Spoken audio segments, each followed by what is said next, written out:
Good evening, everyone. Welcome to a very special lecture event. My name is Michael Highbush. My pronouns are he, him, his, and I am a Cooperative Development Specialist for Cooperation Buffalo. Tonight, Cooperation Buffalo is thrilled to welcome Dr. Jessica Gordon-Nembhard, political economist and professor of community justice and social economic development at the John Jay College of the City University of New York. We're also excited to welcome Dr. Curtis Haynes Jr., Black political economist and associate professor at Buffalo State College, who will introduce Dr. Gordon-Nembhard. I'd like to say just a few words about Cooperation Buffalo and why we're holding this event today. Amid all this tumult and in uncertain times, we do find some solace in the work that we do, generating wealth and collective power in marginalized communities through democratic business ownership. We educate and train our community in cooperative ownership through programs like our annual Cooperative Academy, which is currently 3/4 of the way through our 13-week course with our 40 student cohort representing 19 aspiring cooperative businesses. We offer technical assistance and incubation of cooperative startups and businesses that want to convert from a traditional model to a worker co-op. And we circulate non-extractive loan capital to co-ops as well. To learn more about our work and to get involved, go to cooperationbuffalo.org. And now I will hand it over to my friend and comrade at Cooperation Buffalo, Andrew Del Monte. Thanks, Michael. Hi, everybody. My name is Andrew. My pronouns are they, them, theirs, and I'm the Director of Cooperative Development for Cooperation Buffalo and Push Buffalo. In this role, I have the honor of meeting and working with amazing people who are building the way forward. They include childcare workers who own their own center, home care workers building power to one day run their own agency, restaurant, cafe, tree service workers who are buying their workplaces from their bosses, a team that's taking the steps to charter a Black-owned credit union here in Buffalo, and Black folks holding real estate and incubating small businesses collectively, and so many others. And they're doing something remarkable. They are providing the vision and the practice for a community right here in Buffalo that's truly owned and controlled democratically. One where we practice democracy not once every 4 years, but 40 hours every week. Dr. Gordon-Nembhard will speak for about 45 minutes tonight, and then we'll have about the same time for questions and answers. Please ask questions using the Q&A buttons at the bottom of your screen in Zoom. And feel free to ask questions during the lecture as they come up, and we'll get to them at the end. We'll call on you to ask your question out loud so long as you'd like to and there's enough time. First, I'm honored and humbled to introduce Dr. Curtis Haynes Jr., who's joining us tonight as well. Dr. Haynes is Associate Professor in the Economics and Finance Department at Buffalo State College. He received his PhD from the University of Massachusetts. His research interests include cooperative economics, industrial organization, community development, and Black political economy. In 2010, Professor Haynes served on the Buffalo Common Council representing the Ellicott District. Beyond that, Dr. Haynes is a friend and mentor and an incredible advisor to our work here in Buffalo. I'm thrilled to have him with us tonight. I'll turn it over to Dr. Haynes. All right, thank you so much. I feel honored and blessed to introduce my great friend, my beautiful friend, Dr. Jessica Gordon-Nembhard. We've been on the front lines for a very long time, right? And we have a lot to share, and we have a lot to pass on. Michael, thank you for your introduction. Andrew, thank you for your introduction. And for the team out there, to those 40 participants, thank you for being cutting edge, right? Thank you for being cutting edge in the 21st century.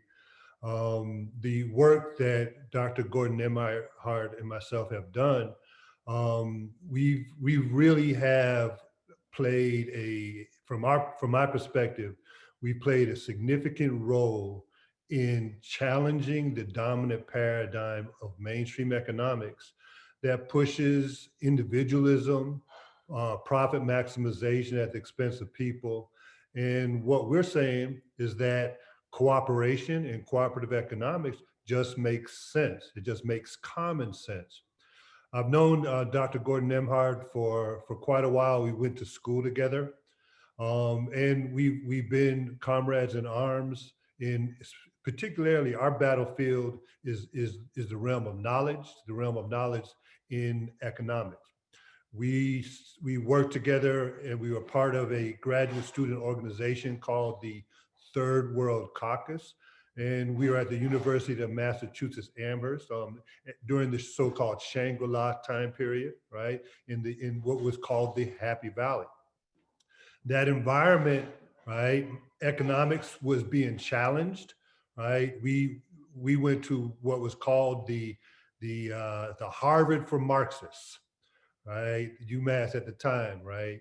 And so those economists, those were challenging mainstream economics, but they did not, they didn't have the skill, they didn't have the knowledge, they didn't have the wherewithal to expand their knowledge to include the thinking processes that are associated with people outside of the European models that they were presenting. Dr. Jessica Nembhard and myself, we were fortunate to become familiar with our mentor, Professor Lloyd Hogan, the author of Principles of Black Political Economy.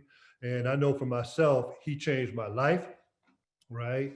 And I think that the work that I did in Black political economy is clearly that influenced Jessica's work also. My dissertation was the art of economic cooperation, cooperative enterprise and economic development in Black America. And just a little plug, right? That dissertation is, we are selling it through my organization, the Conscious Investment Group, at CIGBigCartel.com. Just hit that up a little bit. But that work, right? I received my, it was defended in 1993, but it's still relevant to today in the 21st century in 2020. So what Jessica has done, right? We in the 90s, her and I were out there. I mean, we both fell in love with the concept of Black political economy and cooperative economics.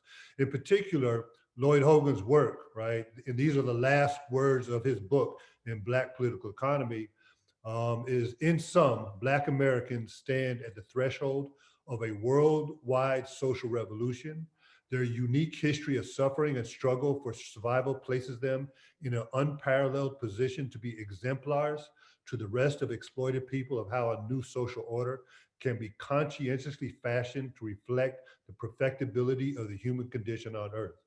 Myself and Dr. Gordon-Nembhard, we have worked tirelessly to prove that, right? That Black Americans, when it comes to economics, we're not aside chapter 23. We're making a major contribution.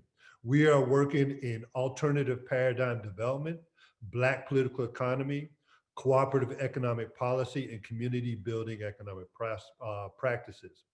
I look at Jessica as the brand ambassador for cooperative economics, right? And I feel very proud to follow in her shoes, right up behind her.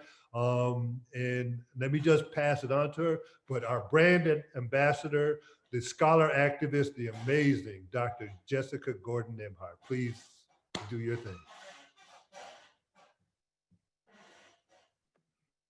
Wow, that's a hard act to follow.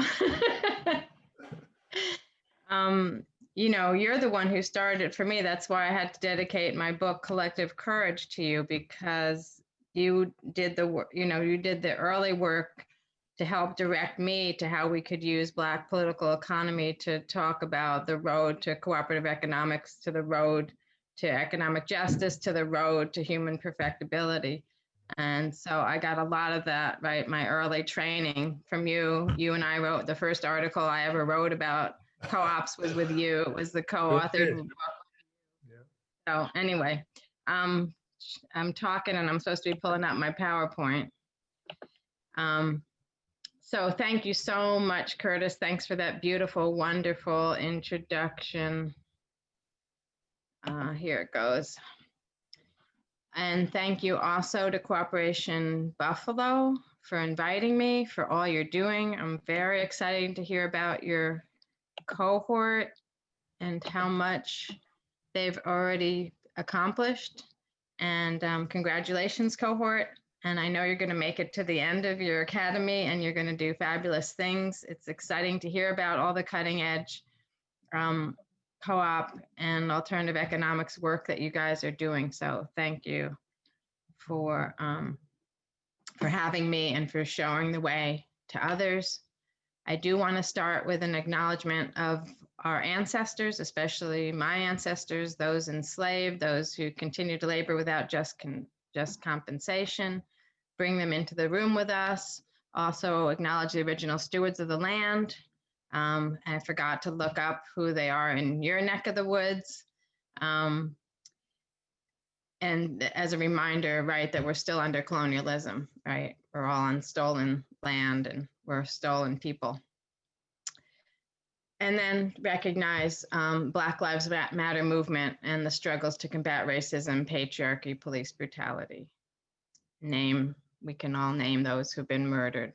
And we have to remember them because part of what we're trying to do is to make life better for all of us. So to get right into it, African-American mutual aid and co-ops have accomplished a huge amount in the centuries since African-Americans were forcibly brought here from Africa. We've been able to pool resources, provide quality goods and services, and access to culturally and geographically sensitive and appropriate goods and services. We save costs, increase income, democratize wealth through mutual aid and cooperation, combat racial discrimination. We can increase our stability, our self-sufficiency, our group independence and self-determination, save and create decent jobs in our communities, develop collective agency and action, especially collective economic agency and action, develop leadership. So I want to take you on a little journey of how I learned those things about what Black cooperatives and Black mutual aid have been able to do over the centuries. And first I want to just talk about how in bad times, co-ops have often been, oh, sorry about that. I was trying to turn that off earlier.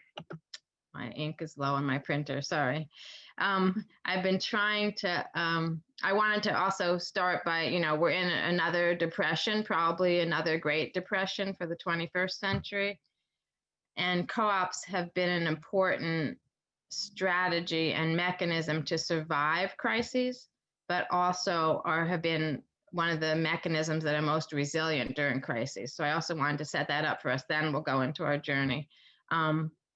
And so during crises, right, they're able to address multiple issues for economic survival and to replace investment where others have disinvested, right? And again, that pooling of resources, sharing, and using collective action to solve problems is especially important during crises. It's important pretty much all the time, especially in the lives of marginalized groups.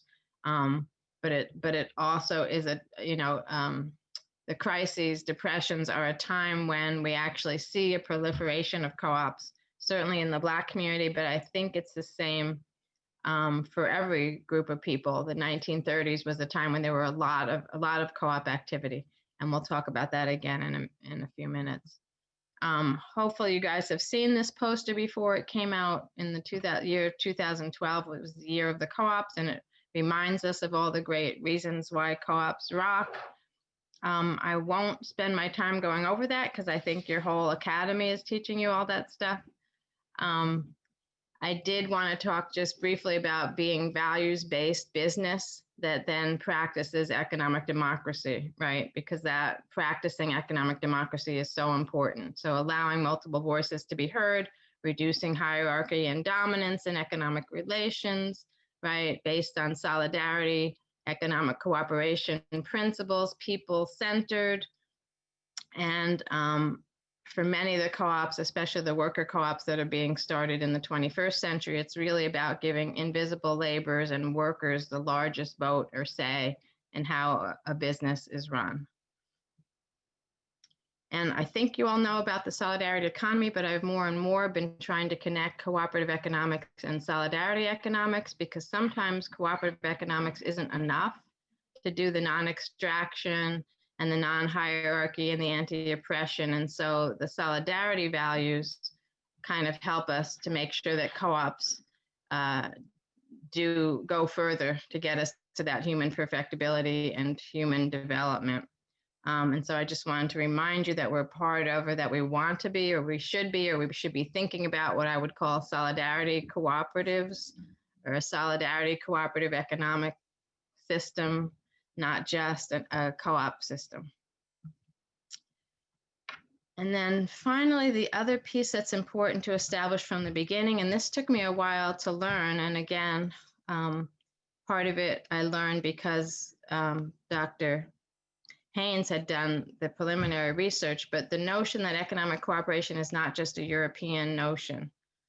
And if you look through history, if you really look through history and don't look through Eurocentric and Western eyes, you see that really every population on Earth, every human era, every human population in every era of human history on every continent practice and utilize cooperation, cooperative and solidarity economics. In fact, I was just giving a talk a couple of weeks ago, and we were in the interviewer and I were actually commenting on the fact that it's actually it's capitalism that's an aberration, right? It came late in the system, dominated everything, but it's not the way we human beings really operate and connect together. But it's been made to think that it's the only system, whereas all these systems of common good, commonwealth, commons, collectivism, mutual aid have all operated continuously through human history and are actually the way that most human beings work together, survive, and thrive. But we've been taught in the period that we're at right now that these aren't the ways to do it and that these aren't legitimate economic ways. Luckily, I think in the 21st century, we're all getting more savvy and more connected, back connected to the ways that solidarity cooperation can really do the job and do what we need to do as human beings. But for a long time, it was alienated from us. And so we're taking it back. And so, you know, even here in North America, indigenous cooperative efforts from First Nations, early African civilizations, and then African retentions that were brought across the slave ships and into the Americas, right, have all kept that notion of common good, commonwealth, solidarity, and we practice it, but have mostly had to do it informally, under the rug, underground, that kind of thing. But it's really part of our marrow as human beings. So I learned a lot of that by doing this research on African-American cooperatives. I ended up publishing a book in 2014 called Collective Courage, A History of African-American Cooperative Economic Thought and Practice. I did that because as Curtis and I were talking about the need for cooperative economics as part of the strategy to move us to better economic structures and better human society, we realized that we didn't know much. There wasn't much information out there about how African Americans have engaged in these kinds of things. Every time I kept trying to find examples or whatever, it was very difficult. So it was pretty much a 15-year history. And I was able to publish a full-length book and follow on the footsteps of W.E.B. Du Bois, who had written something in 1907. I was able to take what he had done and move us into the 21st century to talk about these things. I'm going to skip that slide because I mostly talk about it anyway, but the fact that I found this continuous history of hundreds of mutual aid societies, Black communal towns, formal and informal economic cooperation. I say from 1870 to 2013 because those are the things I documented, but there was really, from the slave ships, from the very first moments of being enslaved on U.S. soil, African Americans continued to try to help each other in various ways, gardening together, sharing produce, helping each other escape, buying each other's freedom, all kinds of things like that, because marginalization and exploitation actually in some ways forced people to even cooperate more than normal, because these were such abnormal ways to treat other human beings. you know, if you count it up in my book, I found about 162 legally incorporated cooperative enterprises that were owned by African Americans in the U.S., both rural and urban areas, North, South, West, and Midwest. So again, there's no one place in the U.S. that had more Black co-ops. There's no one period of time, though there's some periods that had more co-ops, but there was no period that didn't have any Black-owned co-ops. And then Du Bois by 1907 had actually found 20 Black credit unions and 154 Black co-ops. So in addition to his, my 162 goes on top of that. So you see, it's a solid legacy and a real existence.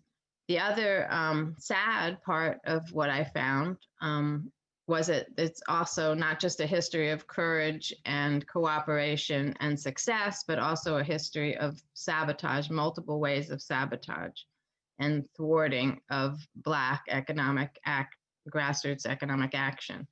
Racial discrimination in general, there are all kinds of financial sabotage, white supremacist competition, violence, and terrorism, including lynchings. And so the journey was one fraught with all kinds of problems. And yet, as I said, there's still this long continuous history of practicing cooperative economics, engaging in successful cooperative economics, and lots of learning and leadership development that led to other kinds of solidarity and cooperative activities throughout our history. So even with all the different barriers, and I'll talk a little bit toward the end about some other barriers, we have this history and legacy of really making it work. And one of the major reasons why, even with all the sabotage against the Black co-ops, why they worked was because they had organizations that were deliberately supporting co-op education and co-op development. In fact, in the periods where I found the most Black co-op activity, 1880s, 1930s and 40s, and 1960s and 70s, you can also connect them with strong Black organizations that were doing co-op development, co-op education. So organizing and organizations mattered a lot. And then community is the second thing that mattered. And in fact, community support is what saved a lot of the co-ops from sabotage, between communities actually putting their bodies in front of the terrorists who were trying to stop the co-ops, and communities actually helping with study groups, donating to the co-op, being with the customers, and that kind of thing. So we can't underestimate how important that part of the story is. So this collective action is not just the people who become members of a co-op, but it's about collective economic action with co-op and community, which is again why to bring the word solidarity into all that. So here again, I'm not going to dwell on this slide, and I can make this slide presentation available so people can look more closely if they want. Here's a list of some of the most important Black organizations that were promoting cooperatives and cooperative economic education throughout history in the US. And so what I want to talk about is some examples of the benefits of co-ops through examples in Black history. So they anchor and recirculate resources and economic activity. They provide education and training in the most broad as well as the most narrow concepts of education and training. The democratic participation that they encourage and train people to do. The leadership development, which is one of those things, it's not really a market or an economic impact or benefit, but it's a human, right? It's part of the human benefit and impact. Meaningful work, both human and economic issue, addressing market failure and marginalization. So that's when we're talking about being alternatives. The joint ownership is important, not just the democratic participation, but actual ownership and learning how to own things together and make joint decisions. Building of wealth, so stabilizing income, but also allowing wealth building because, again, of the ownership. Civic participation is also another benefit. A lot of co-ops, because of the ways they do democratic participation, the kinds of education and leadership development, also end up with their members becoming much more civically active. And then we also find some co-ops and more co-ops nowadays being also including environmental sustainability and general sustainability. So the anchoring, right, keep the benefits of capital and production recirculating among those who produce them, serve them, and need them, and keep resources recirculating around the community, right? So that co-ops help to develop the social capital, communication skills, the leadership that develops community and community activities. And also co-ops develop that they're very locally place-based. So they also, not just on the social capital side, but sort of the place-based capital, connecting other companies intercooperating between people, members, and communities and other co-ops, creating linkages and interlocking systems, and then they also give back to community. One example of this is the Ladies Auxiliary to the Brotherhood of Sleeping Car Porters, which started, the Brotherhood is, hopefully you know, the first official independent Black labor union in the 20th century in the United States. The Ladies Auxiliary was the wives and the maids who were members of the Brotherhood. They kept the notion of it's not good enough just to have good union wages. We have to do something with those union wages to help our community. And so the Ladies Auxiliary did a whole program throughout the country, through all the chapters of the Brotherhood to do co-op education. They started study groups, co-op education to start credit unions, co-op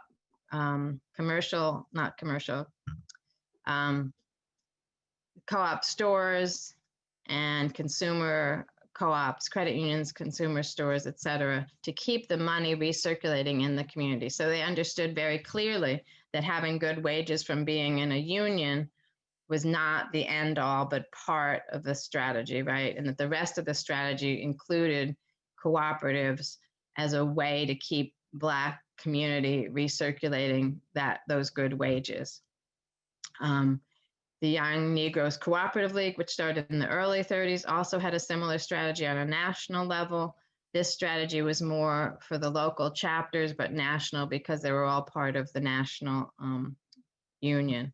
Another community building, recirculating example is Freedom Quilting Bee in Alabama in the 1960s, a sewing cooperative started by sharecropping women to bring some extra income because sharecropping is debt peonage, and so their families were in perpetual debt, didn't own their own land, didn't own the land they farmed on. These women were able to make a viable long-term business out of making and selling quilts. They made enough money after a few years to buy 23 acres of land, to build the sewing plant, to then create a childcare center, after school program, summer school programs, because now they're not working from home anymore. They're working in their sewing plant. So they needed to take care of their own children, which meant they also took care of the community's children. So they're able to build a whole, system of social cooperation as well as their own business.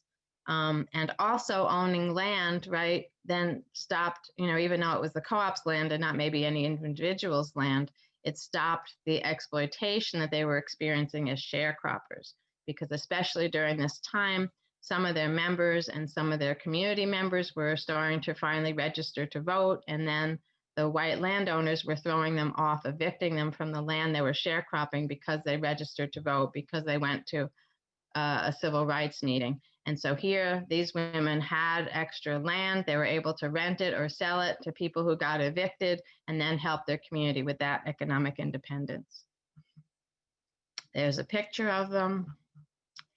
The next thing I want to talk about quickly is examples of education and training and how important it is that co-ops promote training about how to run a business, how to read an income and expense statement, but also industrial training, how to do the job of whatever the co-op's business is, and then training about how to be a democratic organization, values-based organization. So there's also training about meeting facilitation, how to govern a democratic organization, et cetera. And then finally, they also participate in public education.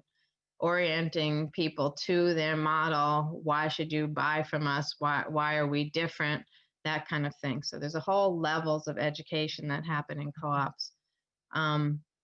And it's usually continuous. The stronger the co-op, the more continuous the education is. So you're not just educating the initial members, you're not just educating once a year or once in the lifetime of the co-op, but every year you're educating new people, you're educating each other more and better. And so there's this continuous learning, which also helps to strengthen the co-op. So one of my favorite examples of that is Gary, Indiana in the 1930s. Height of the Great Depression, 1932 and 3. Some members of the community, Black members of the community, come together to talk about the fact that the last bank just left their neighborhood. A year or two before that, the steel mills had closed. Gary, the Black community in Gary, is suffering tremendously, as most people were during the Great Depression. But they decide to do something about it. So they come together, they talk, they learn together, they realize they need real training. So they add 2 courses to the night school adult education program at the Black high school, one on principles of cooperative economics, and the second one on management, self-management, and democratic governance. By 1936, those are the largest enrolled academic classes at the night school. So you see lots of people are interested in this. They also credit the study groups, continuing study groups. So even after they studied and opened up a grocery store and then a credit union and then the gas station and then a second grocery store, the study groups continued a lot because the Women's Guild kept them going and said, we need to keep studying together if we want to stay strong. And so one of the founders actually credits the Women's Guild with keeping the organization strong and keeping it moving. I also found that throughout the 18, but most of the 1900s, there were lots of connections between different co-ops. So the groups would go study each other. So a group in Chicago would study the Gary people. The group in Richmond, Virginia would study the DC groups. The Baltimore people would go to Baltimore to study co-ops. So there was lots of interaction among Blacks for support of the co-ops and to connect with each other. They did local tours. The Federal Council of Churches in the 1930s and the Unitarian Church actually had their racial equity missions actually connected Black co-ops with each other. And one of the groups, the Federal Council of Churches, actually brought a famous cooperator from Japan over to Harlem in the 1930s to talk about co-ops. So there's lots of these interactions and connections. And several Black groups went to study the Antigonish movement in Nova Scotia. Third thing, economic independence that gets developed. I kind of mentioned that with Freedom Quilting Bee, but I also wanted to mention it with a more current example, the Ujamaa Collective and Marketplace in Pittsburgh.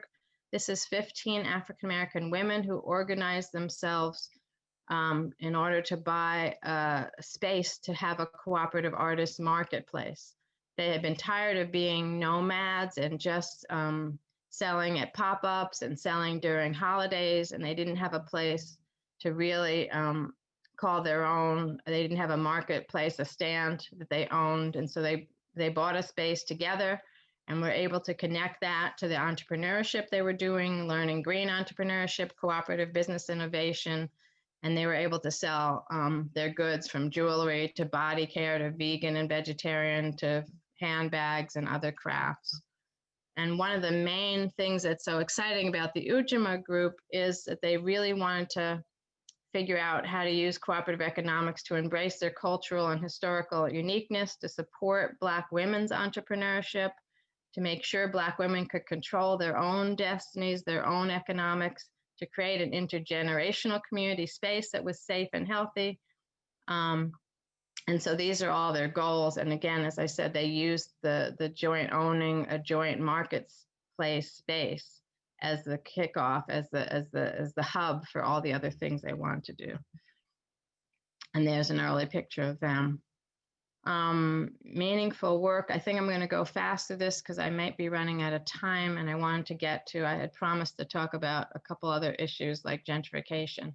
But job creation, meaningful work is really important. That's where worker co-ops especially are important. Cooperative home care associates in the South Bronx started in 1987 as a employment for unskilled Latina and African American women in doing home care. So a way to create what they said, quality jobs and quality care. So the quality jobs part is to make full-time benefited career ladder support in home care, and then provide good home care to their customers. And so that's what they did.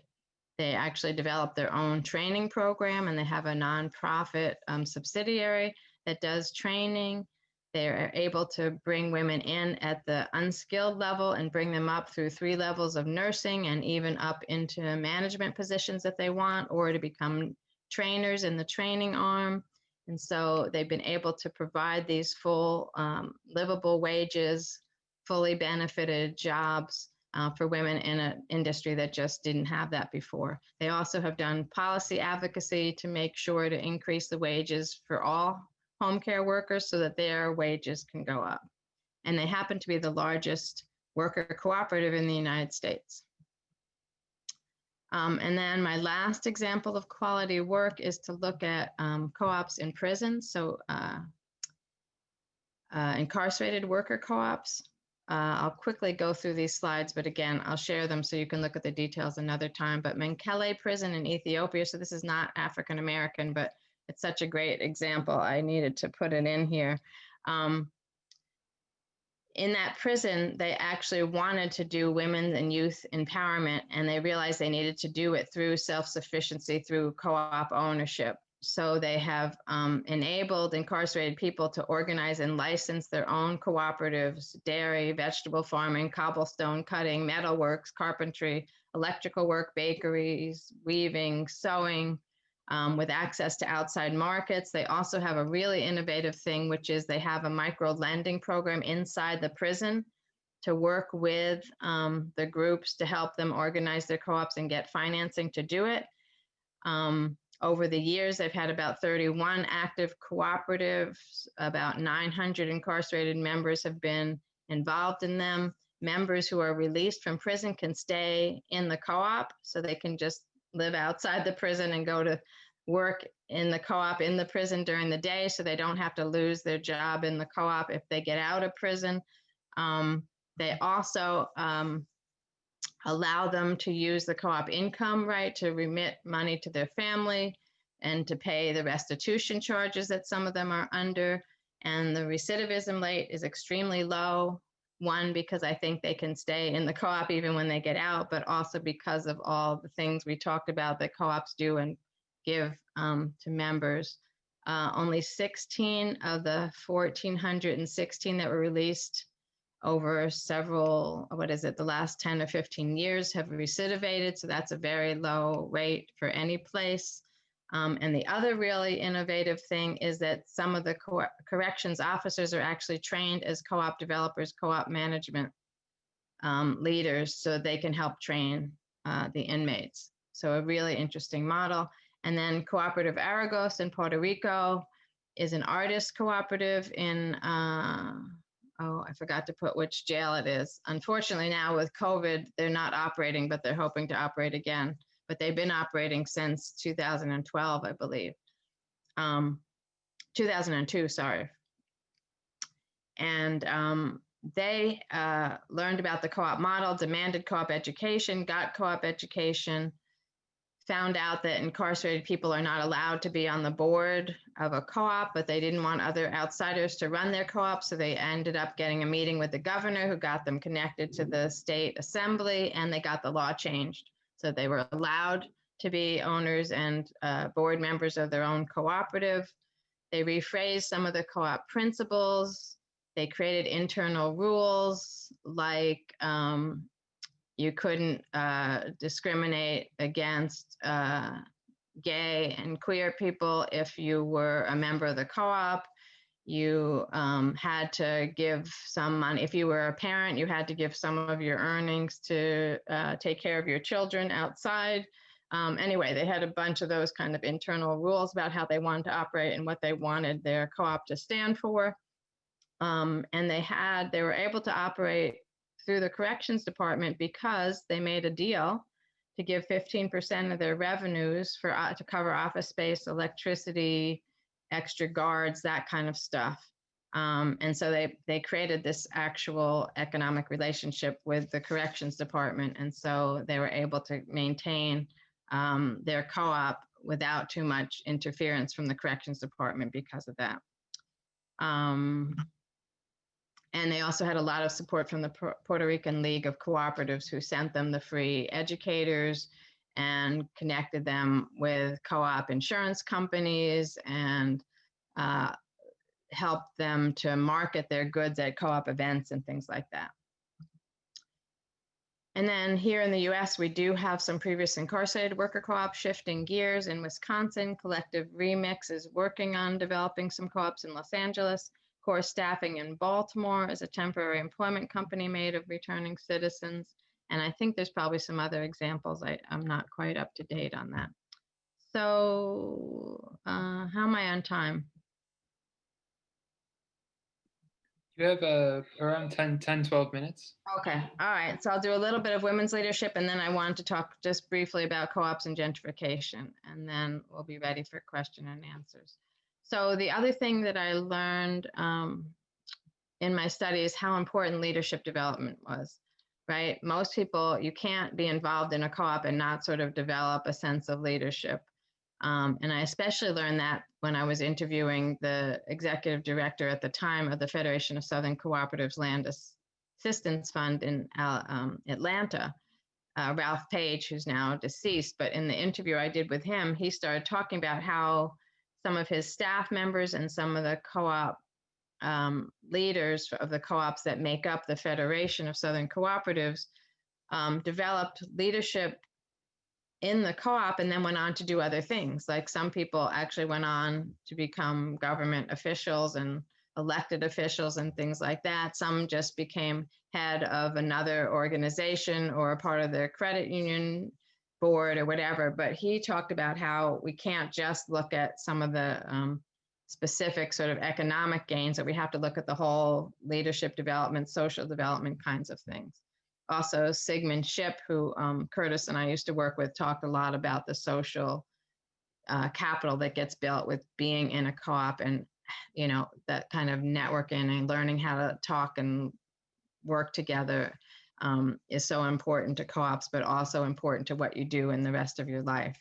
So women leaders in part of the Black co-op history is a lot about women's leadership in co-ops, being founders and directors and presidents and of the board, et cetera, of co-ops.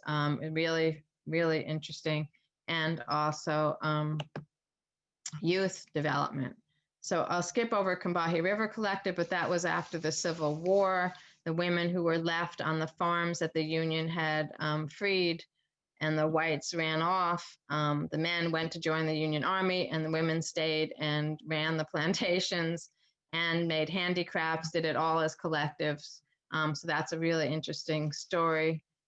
Actually, it should say the Combahee River Colony. The River Collective is actually from the 1980s and a Black feminist group. It was the Combahee River Colony. Here's a list of some famous Black 20th century co-op leaders who are probably more famous for other things they did in life, but I was able to find their whole co-op history. And then youth development, youth leadership is also another one.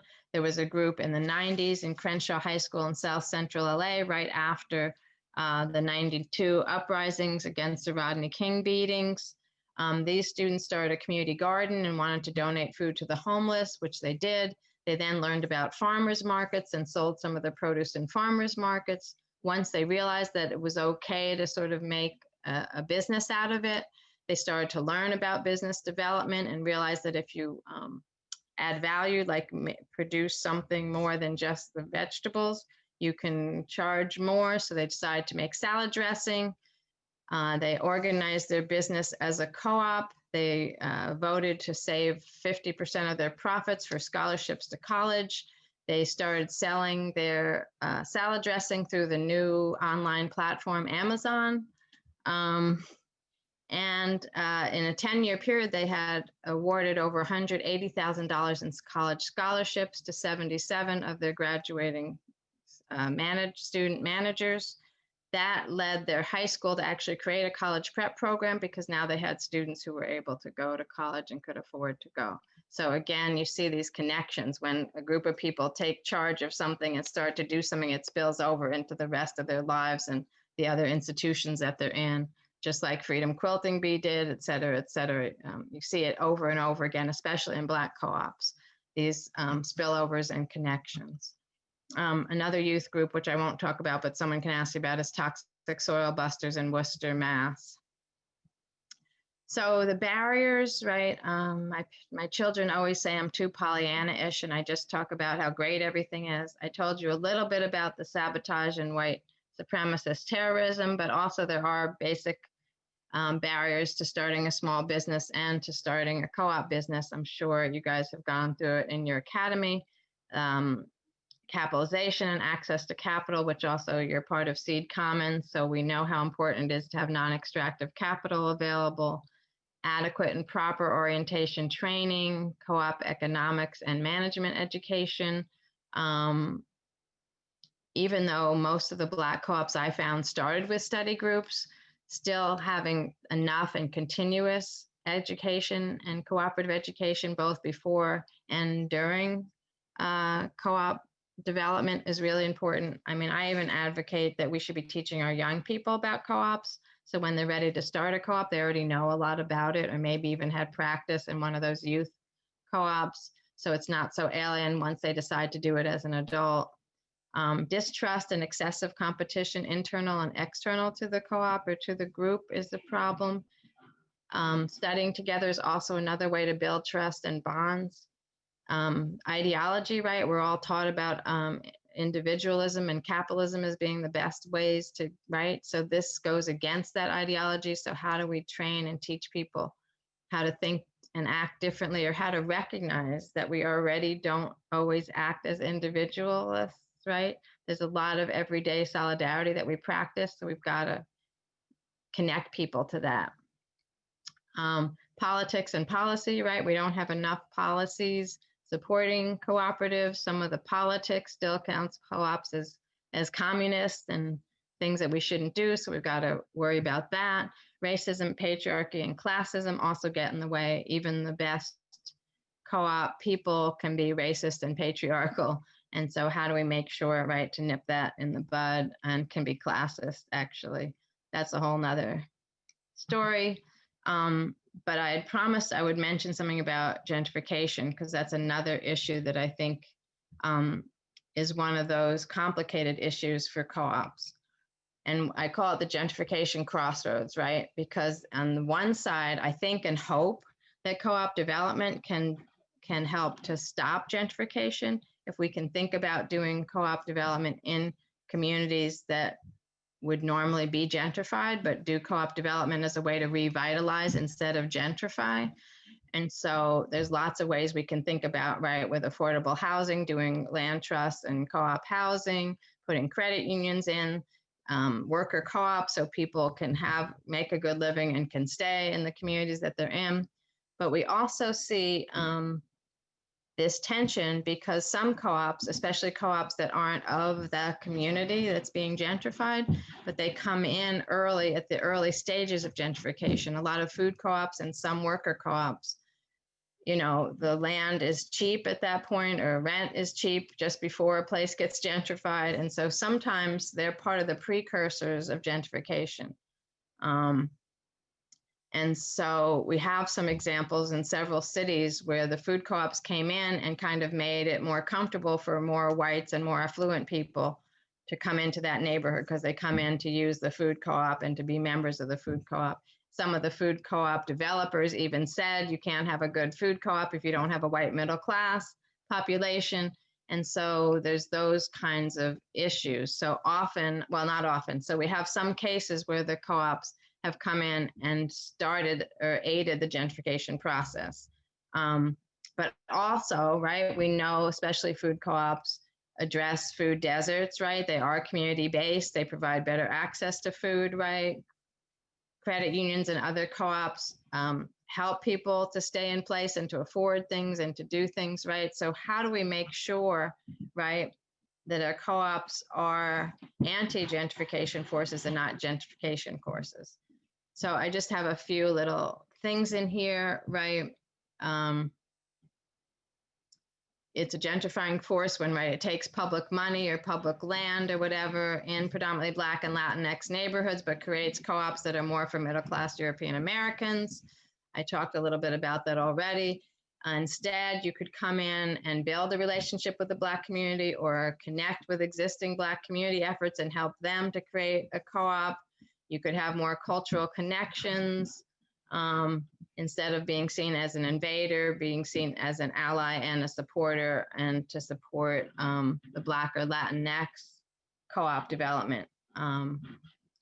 I have my little picture here. I guess, I don't know if you can read it, but it says, give them the right of way through our land. And the next thing you know, they'll want to put up condos, fast food places, and parking lots.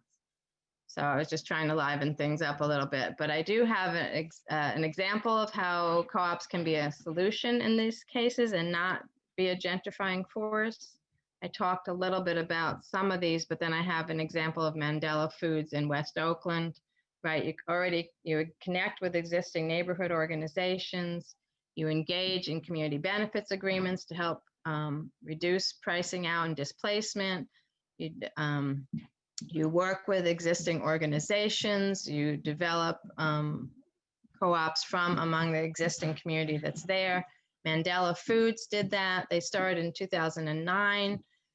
They've located across from the BART is a subway, or I don't know what you guys call it in Buffalo, train. They're not just a food co-op, so they're not actually a consumer co-op, they're actually a worker co-op food co-op. So they're a locally worker-owned full-service grocery store co-op with nutrition education. Also, they're connected to other institutions in West Oakland. In fact, the Mandela Gateway organization helped to form them, so they connected with existing. And they also did community organizing. They literally, before they opened, they went door to door and talked to their neighbors. What would you want? What would you need in a full service grocery store? What would make you come to our store? Even though their store is a very small space, they made sure to pack it with the things that they learned the neighbors wanted. So that connection, right? They hired from within and developed worker ownership from the neighborhood, didn't try to bring outside people in. They connected with local farmers. They connected with the credit union that's next door to do a credit union project. And so you get the idea. So that's kind of the way I wanted to leave you with, sort of a positive way to deal with these things. And it's this is a predominantly Black food co-op. And there are some of the early members. So wrapping up, lessons learned, importance of education, study groups, training, learning from each other, formal and informal, the significance of organizations and organizing, power in numbers, significance of community support and sense of solidarity, pooling of resources and then leveraging them, democratic participation and internal solidarity and trust, and a strong role for women and participation of youth. That, in the end, you can see how co-ops can be transformative. They change the nature of work, they increase the returns to work, they humanize work and ownership, provide more community control, they have economic and social benefits, pooling of assets and creating wealth and communal wealth, not just individual wealth, changing lives, developing skills and capacities, developing that whole person to get us to that human perfectibility that Dr. Haynes talked about. And then I'll leave you with a quote by one of my co-op heroes, W.E. Du Bois. He said this in an editorial in 1933.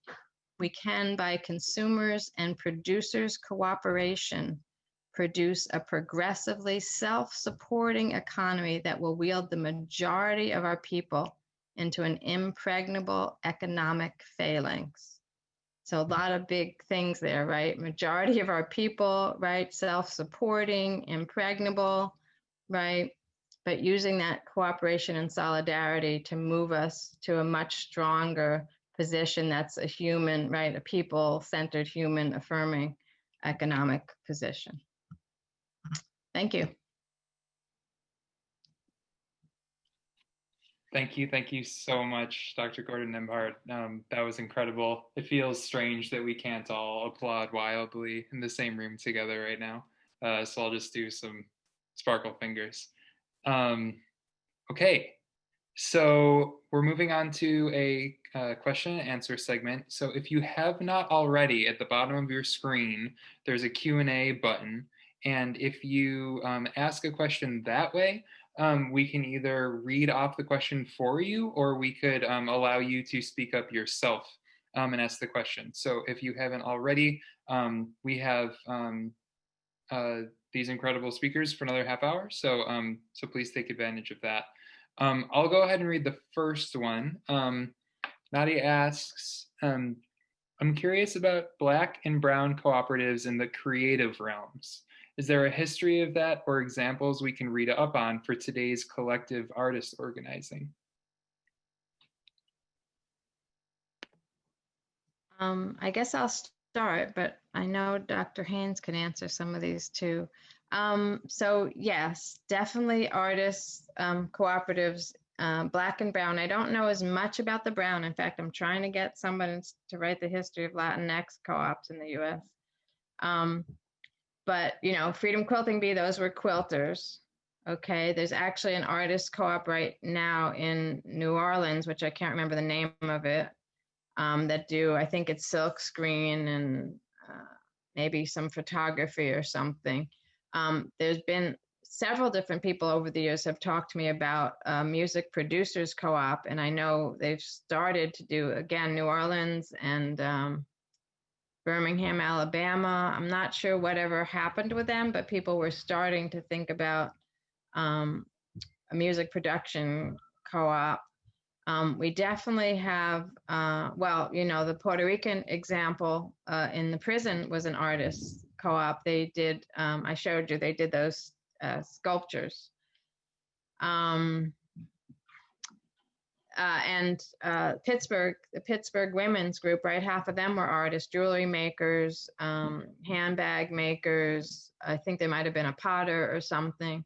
So in some ways, sort of the craft co-ops, I guess maybe less talked about, but have, again, one of those things that have kind of always been with us. People have, if that's what you mean by creative, right? Creative people have come together to either have a space to do their work or to sell their work together, or a way to buy supplies together, share a studio. So there's a lot of that kind of thing. I didn't document it as much in my book because at the time I was writing it, I was focused on other kinds of businesses. But I did, as I said, I was able to cover a few things. And since I wrote the book, I've been learning more and more about these other, you know, more artist co-op. And a lot of, actually, I've had different artist groups ask me to talk about the co-op movement and how to start a co-op because they're interested. So I know there's a growing movement. I don't know. Do you know of any others that you could mention, Curtis? Well, thank you. I'm not really, but what I can say is that the groups that we are working with here, right? It seems that the artists, they've all, you know, artists have always been cutting edge, right? And so in the couple of events that we've done here, and as we develop our own cooperative model, right, in our own organization, it's the artists in that creative community that are being cutting edge, right? And so they have a predicative, right, to actually get involved and work together, practice barter, sharing materials and stuff like that. So I would say that is a good entry point. But our goal is to develop economies of scale through the cooperative model. Awesome. Thank you both so much. We have a question from Tori. If you're there, I'd love to give you the opportunity to ask it yourself. So I'm going to click this button and you should be allowed to talk.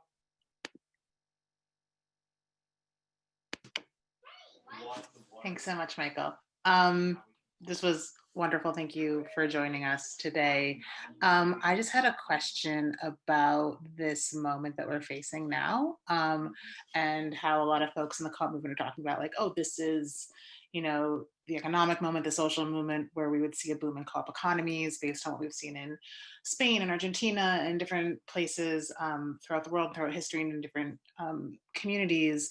And I'm wondering what lessons from history do you think we need to be paying more attention to in this moment that we're not looking at? And maybe like what challenges are we currently facing that like historically we haven't had to contend with before that are like new obstacles to overcome in this movement?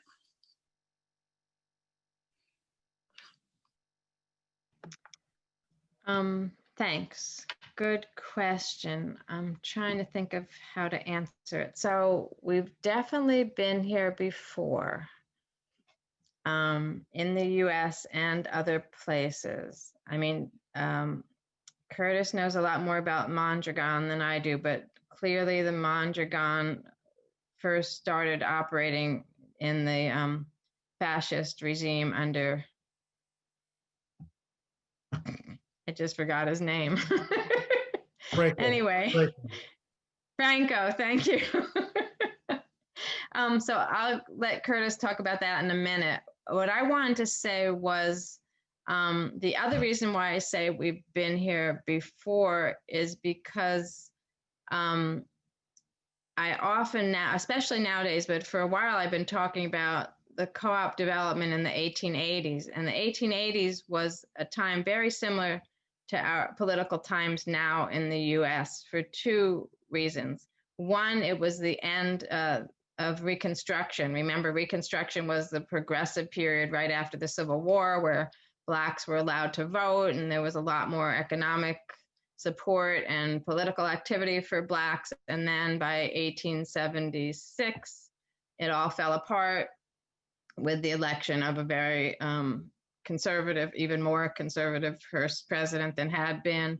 And the 1880s was the rise of the Ku Klux Klan and the rise of the Jim Crow era, because instead of, that was the new way to control Blacks through terrorism and through segregation laws, right? But if you look at co-op history and Black co-op history, it's actually one of, as I said, one of the three most prolific times in US history for co-ops. What was happening?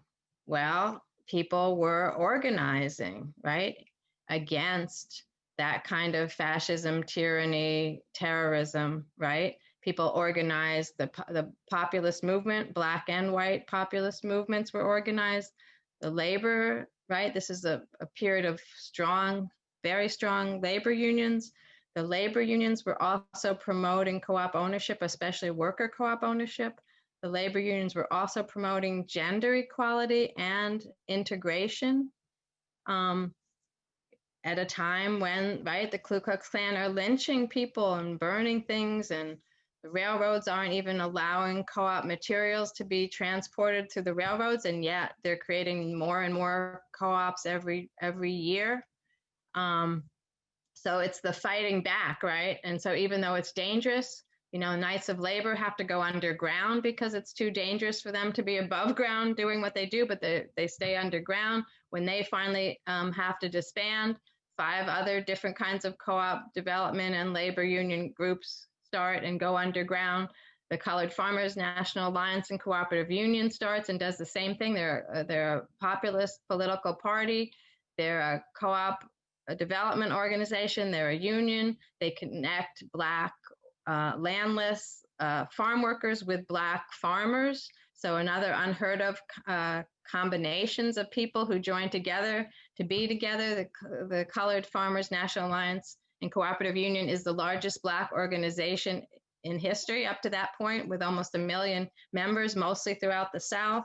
So there's lots of interesting stuff going on, even though, right, it's really dangerous. You can't vote anymore. You barely have any jobs. There's a depression going on at the same time, and you have all this terrorist activity happening against Blacks. But yet people realized they had to fight back, and one of the best ways to fight back, right, was to unionize, to start co-ops, to unite forces, right, to not play the game. And even though, right, but in the South, by the time you get to the mid 1880s, most of the Southern states are back to segregation. It's legally impossible for Blacks and whites to even be in the same room. So the Knights of Labor have to have separate Black and white chapters, but yet they're all operate under the same policy of, you know, campaigns and umbrellas.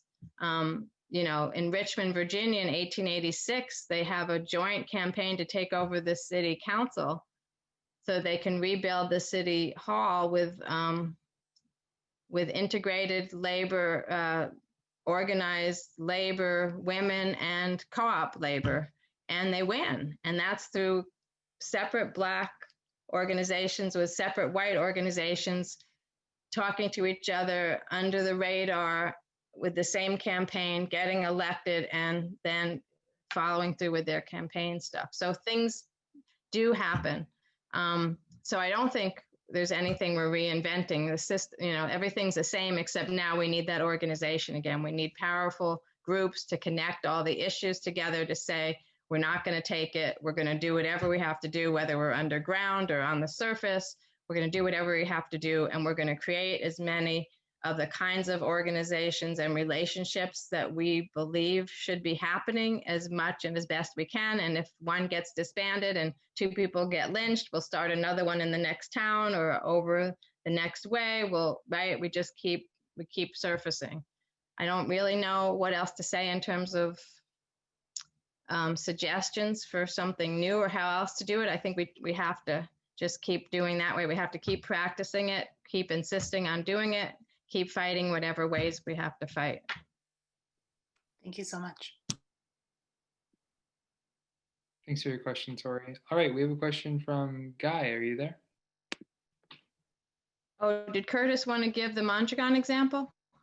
Oh, I'm sorry. Okay, yeah, I could give the Mondragon example. I'll talk a little bit about it. So with regard to the time frame that we're in right now, we're, in terms of the economy, we're in a new age. We're not in the industrial age. We're in the information age. We're in the knowledge age. And so the rules of the game of this time period are different than the 20th century and the 18th century and the 19th century. The Mondragon model, right, again, as Jessica had mentioned, right, it was created under the political regime of a fascist regime by a man named Jose Arzamendi, right? He was a pastor, he was a priest, and he was banished to a village called Mondragon, or Dragon Mountain. And what I would say, what was significant about what he did is that Mondragon was off the beaten path, right? So a lot of the fighting, a lot of what was going on in Spain, the fighting between the fascists and and the Democrats, right? The Social Democrats, that was happening in other regions. Now, I see there's a lot of the participants who are watching this webcast are from Buffalo. And so from my perspective, right, that Buffalo is also off the beaten path, right? And the significance of what Jessica was talking about, the opportunity to not, to harvest and to develop, to plant the seed of cooperative economics, to cultivate that seed and to harvest from that seed, because we're not, we're not in the mainstream. We're not seen that often. That really gives us an opportunity to grow. And that was pretty similar to what happened in Mondragon, Spain, is that your father, Jose Arzamendi, he started with a small group of students, right? What unified them was their Basque, the fact that they were Basque in relationship to the broader Spanish community. And he introduced them to what some people would call Christian socialism, right? And then from that Christian socialism, one thing about the cooperative model is that you have the freedom to participate, or you have the freedom to leave. And some of his students decided to leave and work in the private sector to survive, but they didn't like the relationship. They didn't like the environment. They didn't like the environment of hierarchical management and mass production. They preferred the environment of one person, one vote, more of a horizontal relationship, right? And so they went back and started their own businesses with Father Jose Arzamendi, and they hived them off. They started with a core of about 5 or 6 until like now it's the Mondragon Cooperative Corporation with many thousands of cooperative members and a revenues in terms of the billions, right? So again, speaking to the 45 participants, particularly those who are in Buffalo, who are working with you, Andrew, and working with Michael, right, and working with me, we are in a very unique situation to build a cooperative model that can, again, the significance is, a lot of people say, well, cooperative models cannot generate economies of scale. But I do believe that with support, right, the financing support from the cooperative banks, the government support, that we can continue building, the seedlings that you guys and ladies are developing, and develop some kind of economy scales here. But we're in a very unique time period, a very special time period. And the rules of the game, obviously, all you got to do is look around, right? We're dealing with new rules, and we should step to the forefront and define the rules that are relevant to us as human beings and the opportunity to reach the heights of our human perfectibility. Thank you. Thanks, Curtis. Okay, Guy, if you are there, feel free to, go ahead. Hi, Jessica. It's Guy Dauncey up here in Canada, enjoying your presentation. And I want to ask you, how much progress has there been in integrating the cooperative and solidarity movement ideas and experience into the broader Black Lives Matter movement? Yeah, thanks, Guy. Guy is the one who got me a runner-up at the not the Nobel Prize in London. What, last year, right? Guy, you started a campaign. Right, yep. Yeah, yep. I think I became in 2nd or 3rd place or something. It was amazing. Yep, that's right. You deserved it. Thank you. Thanks so much. Really appreciate it. Yes, the Black Lives Matter movement has been very interested from the beginning, from early on, in incorporating their economic justice piece. And that has included cooperative solidarity economics cooperatives. If you look at their platform from 2016, they have a strong piece in there about economic justice, community ownership, land trusts, cooperatives, et cetera, and making sure there's money and education going toward that. I'm sorry to say that they have invited me to a couple of their retreats and think tanks, and they've always been at a time when I couldn't make it. So mostly I've talked only directly to them a couple of times, but they've read my work, they've been in contact with me, and they've been in contact with people who are more directly in contact with me. And I know that they're really interested in doing more. They're just trying to figure out, right, how to find the time, right, to do the practice, the building and the practice, because often they're just reacting. But, their platform is very serious about not being reactive, but it's hard in this day and age not to have most of the time connected to being reactive. So, I actually, when I tell my students in some of my classes that if you look at the Black Panther Party platform and the Movement for Black Lives platform, they're very similar, right? The sort of impetus starts with anti-police brutality and, protection from physical harm, but they rapidly move toward protection from state violence of all kinds, right? And the need for us to control our own economics, our own community control in order to combat state violence. And so they all come, you know, it's very, very similar. And so I think that it's more that they need more capacity, but not that they don't have the will or even the knowledge of what they need to do. And then they also, unfortunately, one of my friends and colleagues, Alandria Williams, who was one of their main mentors on the co-op stuff, just died a couple of weeks ago. So I think they also lost a strong mentor and supporter that would help them move through that. So it behooves the rest of us to keep working with them to make sure they can incorporate it more. I heard about that. Maybe if you got it, the Beautiful Solutions project that she was working on, maybe they need you now. Well, right. The plan was she was supposed to be representing me. you can't get out of it that easily. Right. Now we need a new strategy. Okay. Thank you. Yeah. Yep. All right. JD, do you have a question? Go ahead. Thank you. I appreciate it. Very quickly, I know the conversation's been mostly around worker-owned co-ops, but I have a need that centers on consumer-owned co-ops. You know, the participation rate, other than being conscientious consumers, slightly more conscientious consumers, but the participation rate in the democratic process, the one share, one vote, and, you know, and governance and that type of thing is really low. Do you guys have any either suggestions or examples past or present where consumer-owned co-ops have gotten their owners to be more participatory in the process?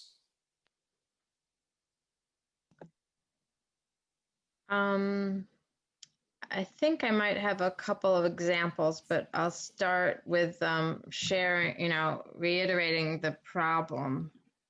So definitely, you know, credit unions, large food co-ops, members seem just kind of interested in the access, right? The having low cost access to the things they want and stuff, and they don't really think about the governance. And I think the organizations are kind of happy not to worry about having to incorporate all those people in the governance, so they don't really promote it either. But I know actually most of the examples I know of trying to do get more participation at that level are in Canada. But I'll talk about them anyway. One is just that the increase in the education and training thing, right? To make sure that when somebody becomes a member, you actually do some kind of rigorous orientation so they understand, right? They're not just becoming a member of the credit union because they're getting a good mortgage, right? Or they're not just going into a housing co-op because the rent is low or affordable, or they're not going to a food co-op just because they can get, you know, the organic tofu that they want, right? So figuring out ways to really have a rigorous member orientation kind of thing, either just before they join or just after they join. And that's where that another side of the education piece, right? Often, right, especially older, more established consumer co-ops, right, only the initial members got any kind of training or orientation or discussion about what a co-op is, right? After that, everybody just joins or doesn't join because they want the services or they want the access, right? So I think going back to that notion of how to do it. And is it, you know, I mean, pre-COVID, you know, I would have suggested, you know, have a reception or something, right? Get people together in a room, do a little PowerPoint or a slideshow or a video or something, get people talking, give them a little food, right? Now it's a little harder, except people are starved for content, so it might not be that hard to do a Zoom orientation and training, whatever. But I think getting people together, talking to them about what it means and talking to them about voting for the board, right? Who's on the board and what all the, you know, the power that the board has in their co-op, right? So that we really need to pay attention to who's on the board, to lobbying for the policies we want, and to voting when the votes come up, right? So really getting people to do that. So I think partly it's just the education. Another thing that, what is it? I think it's a Assiniboine credit union in Winnipeg did. They actually started with their board and then went to their members. And what they did with their board was they decided that they needed to do audits. Every time there was a vacancy or a turnover, they needed to do audits and figure out what representation was missing on their board, so that their boards weren't just reproducing their same stodgy people that weren't connected to the community, right? So they started doing these audits. So before they even nominated new people, they would audit, okay, who's on our board? Who do we need to be on our board? Who's, are they reflective of our membership? Who's our real membership? How do we do that? And then go and recruit people to be on the board who would be more reflective of their membership and who they thought they were. And then that recruitment process also gave more and more members the idea that they should be on the board, that the board would really be connected, reflective, right? That kind of thing. So they were able to do it from that side of things. And then I'm trying to think, I did have one other example, but I forgot it now, but you get the idea. So you do have to really be proactive. I mean, that's what I tell people all the time. Most of what I learned from the research I've done is how important being deliberate about all this stuff is. It really doesn't just happen. Everything doesn't really just fall into place because we care, because we like each other, or because we start a buying club, right? You have to really be deliberate about all the steps. You have to be deliberate about who knows what and how and when, and that everybody needs to keep learning together, keep doing together. You need to be very deliberate about, are you reaching the people that you say you're reaching or that you care? Are you really connected to your base, or who is your base, or do you have the right base, right? All that stuff means real strategy, conversations, real deliberate activity. I just said the same thing to the National Cooperative Business Association about about racial justice, right? You have to be deliberate about being anti-racist and about being welcoming. Otherwise, it doesn't matter how progressive you think you are, you're not going to have a diverse organization. And so I think the lesson is about this deliberateness, deliberate education, deliberate recruitment, deliberate conscientiousness about what's really happening and who's really participating and why, contests, fun stuff. Let's have fun, let's do fun stuff together. It doesn't always have to be, we have to be at this long, hard meeting, right? Let's do something fun together and create fun things to bring people together and to talk and share and train together and that kind of thing. Excellent. Thank you very much. All right, thanks, JD. So we have time for one more question, and this is coming from Mara. Go ahead. Oh, this is a very ignorant question. Sorry. I'm not in this field, but I just had a general question that it seems like maybe, first of all, I'm a huge fan of your work, and this is an amazing program. I think it's just generally, I have the impression that a lot of people are not familiar with the cooperative model. Like, it seems understudied in like business school analysis, for whatever that's worth. Maybe that's not true, but I feel like maybe it's just under promoted or under discussed in popular culture, or generally, like, people know of co-ops, but I just don't know that people, when they're thinking of, I'm going to start a business, I don't know that co-ops are like a go-to model in a local communities, or just on people's minds. And I don't know if that's an issue that you see as important, or maybe this is an overly simple way of looking at that.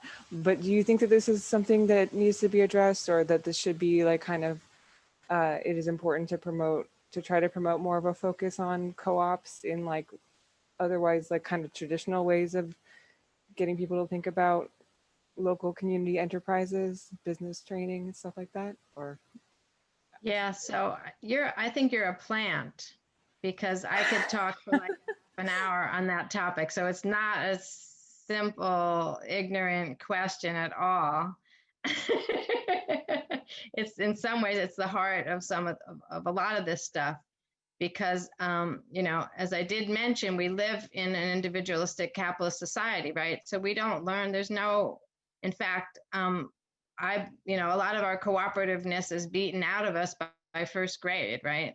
So sometimes I go on a rant about how we have to change kindergarten if we want to do anything, right? That we have to start a kindergarten and reaffirm the cooperativeness and the collective action that young children do naturally, but that we beat out of them by the time they get to first grade, right? The only time they're supposed to cooperate is, not to steal a block from somebody else, but they're not supposed to think together, right? In fact, if you talk to someone about an answer to a question, that's cheating, right? You're supposed to sit quietly in your chair and regurgitate what the teacher told you. Otherwise, you don't graduate to first grade.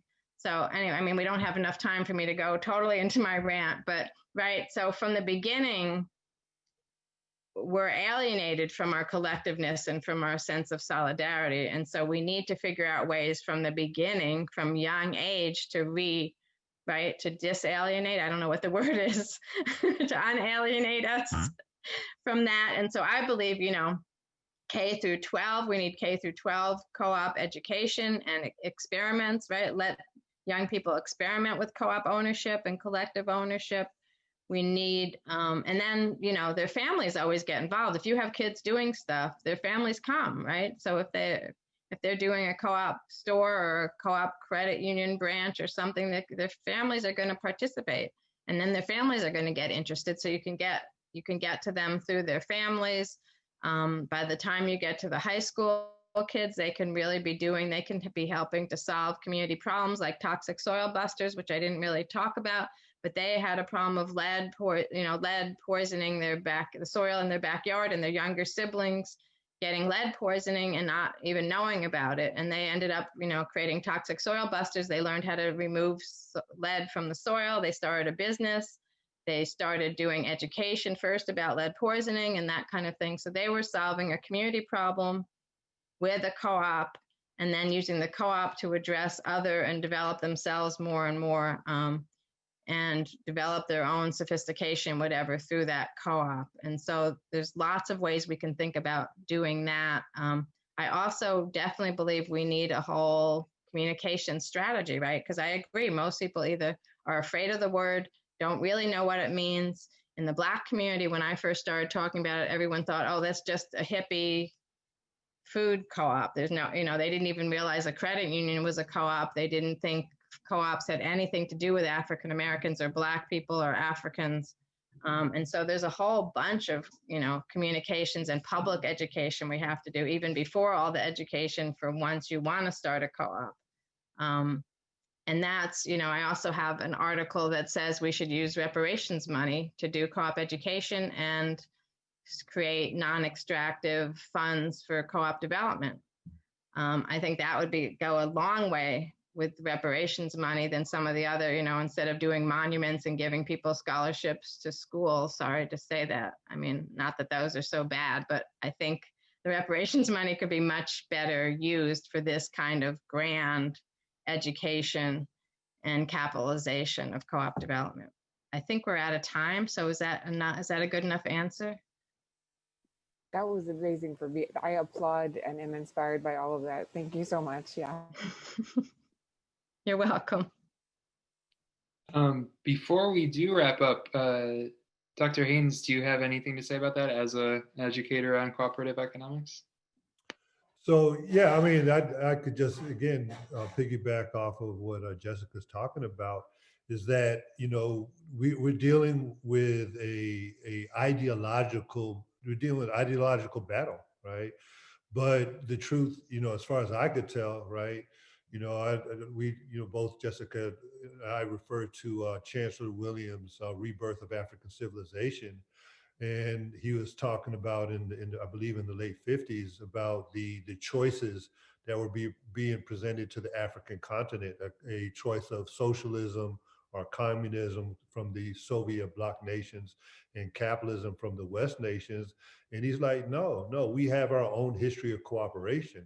And it's not an ideological idea. It just makes sense.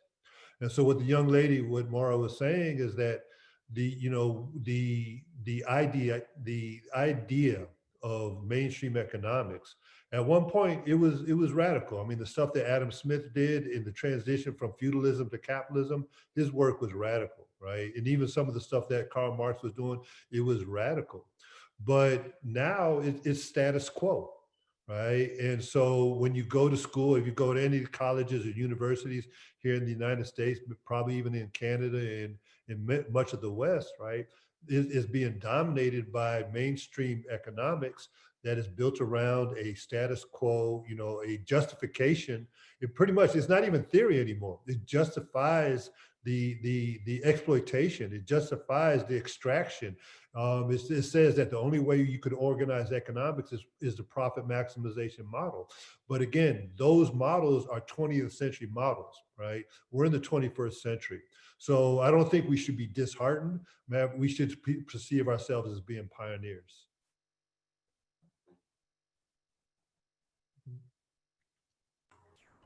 Thank you both so much. That was a really rich conversation, and in the midst of a week where there's a lot of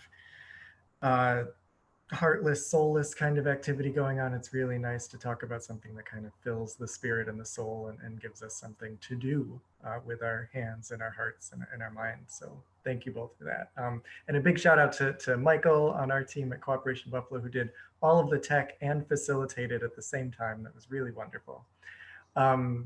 I think just to kind of wrap, I want to acknowledge the importance. Is another thing that our mainstream education system does is erases so much history when it doesn't serve the status quo, right? And having two scholars with us who can connect us to really important parts of our history that are just completely erased in many cases, unless there are families that actually have this history themselves that can hold on to it. This reconnection will hopefully sort of like buoy us for the hard work of building this, and knowing that it's been built before, it always comes up. It just makes sense, like Dr. Haynes said. So we're going to do it, you know. And I especially appreciate the understanding that Dr. Gordon-Nembhard raised of how, you know, these solutions aren't necessarily going to fix things themselves. They still require all of that hard work and anti-racism and continuous education leading to continuous co-ops is something I'm taking away from this especially. So again, thank you both so much.